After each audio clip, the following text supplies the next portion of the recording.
여러분, 사람들이 책을 찾는 이유가 어디 있을까요? 알고 싶은 것이 있기 때문이죠. 성경은 하나님에 관한 책입니다. 그러니까 하나님을 알고 싶은 사람은 성경을 읽으면 됩니다.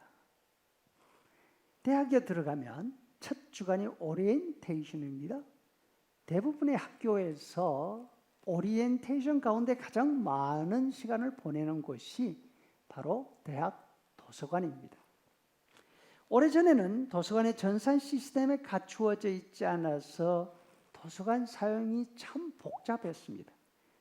입구에 작은 서랍이 빼곡히 들어가 있는 가구가 줄을 지어 놓여져 있습니다. 그 안에는 도서관이 소장하고 있는 책들 하나하나에 관한 인포메이션을 적어 놓은 서적 카드, 북 카드가 잔뜩 들어있죠. 대학 공부란 스스로 질문을 던지고 그 질문에 답을 찾는 그런 훈련이 필요하지 않습니까? 공감거리가 없으면 도서관에 갈 필요가 없습니다. 궁금한 게 있으면 도서관에 가서 책을 찾으면 됩니다. 그런데 책을 찾는 방법을 배우는 시간이 바로 도서관 오리엔테이션입니다. 질문이 명확하고 그 질문에 대한 답이 어느 책에 있는지 알면 그 책을 찾아서 펴서 읽으면 됩니다. 그래서 많은 책 가운데 자신이 봐야 하는 책이 어떤 것인지, 서가 어디에 꽂혀 있는지 아는 것이 대학 공부의 핵심이 됩니다. 우리가 성경을 대할 때도 마찬가지입니다. 성경은 세상 최고의 문학입니다. 세상 모든 질문에 대한 답을 가지고 있습니다. 아멘. 위대한 문학가들, 소설가들은 자신들이 가지고 있는 인생 문제들에 대한 해답을 성경에서 찾고 그 결과 역사에 남을 위대한 작품들을 썼습니다. 반면 보통 사람들은 성경을 읽으면서 인생 질문에 대한 해답을 찾기보다 성경 속에서 길을 잃는 경향이 있습니다.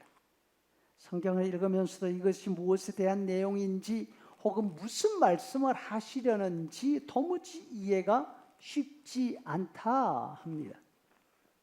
그 이유는 성경을 펴서 읽는 것이 대단히 중요하고 좋은 일이지만 성경으로 다가가면서 성경에서 묻고 답을 알고 싶은 질문이 없기 때문입니다.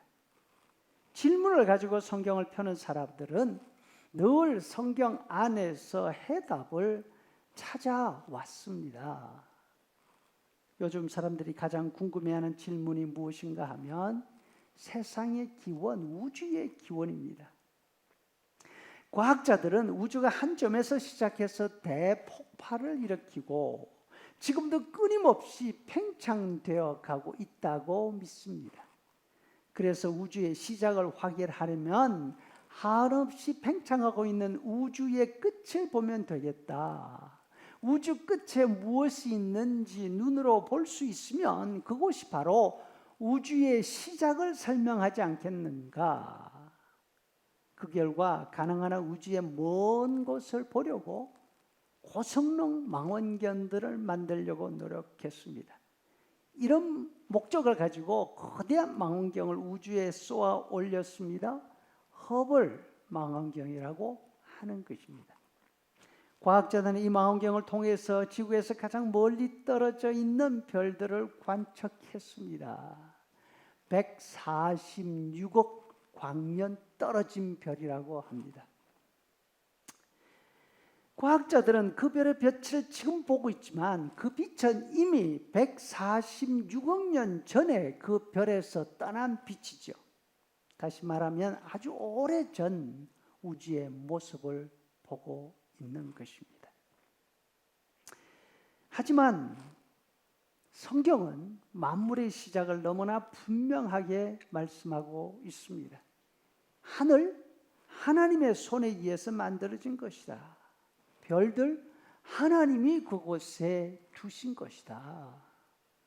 3절 주의 손가락으로 만드신 주의 하늘과 주께서 베풀어 두신 달과 별들을 내가 보고 있습니다. 우리는 거대한 우주망원경이 없어도 우주의 기원을 이미 알고 있습니다. 성경이 하나님에 관해서 가장 먼저 말씀하시는 내용이 바로 하나님이 온 우주 만물을 만드신 분이라는 이 사실이기 때문입니다. 다윗은 오늘 시에서 이 사실을 생각하면서 하나님의 크심을 다시 한번 확인합니다. 그리고 자신이 얼마나 보잘것없는 존재인지도 고백합니다. 그럼에도 불구하고 이 부족하고 보잘것없는 자신을 기억하시고 돌보시는 하나님의 마음에 감탄하고 감사를 보내고 있습니다.